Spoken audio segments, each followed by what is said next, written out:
तो आज का हमारा टॉपिक ऑफ डिस्कशन है पैकेजिंग ऑफ डीएनए हेलिक्स। तो डीएनए किस तरह से पैक होता है।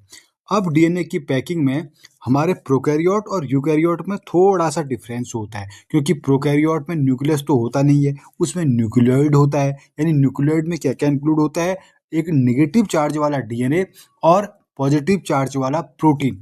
पॉजिटिवली चार्ज प्रोटीन और डीएनए मिल करके हमारा न्यूक्लियोइड बनाते हैं। ये हमारा प्रोकैरियोट की पैकेजिंग है। जबकि यूकैरियोट में हमारा विशेष प्रकार का प्रोटीन होता है जिसे हम हिस्टोन प्रोटीन कहते हैं, और हिस्टोन प्रोटीन हमारे नेगेटिव चार्ज डीएनए के साथ मिलकर के एक ऑक्टामर बनाते हैं, राइट, और इसे हम न्यूक्लियोसोम कहते हैं। हिस्टोन प्रोटीन बीच में होती है जिसके चारों ओर डीएनए रैप्ड रहता है, यानी लपेटा रहता है, राइट। तो अब बात आती है कि हिस्टोन प्रोटीन में क्या मुख्य होता है। तो हिस्टोन प्रोटीन में लाइसिन और आर्जिनिन, ये दो एमिनो एसिड मुख्य रूप से पाए जाते हैं। एक सिंगल न्यूक्लियोसोम में 200 बेस पेयर्स होते हैं, और क्रोमेटिन पूरे का पूरा न्यूक्लियोसोम का ही रिपीटिंग बॉडी है।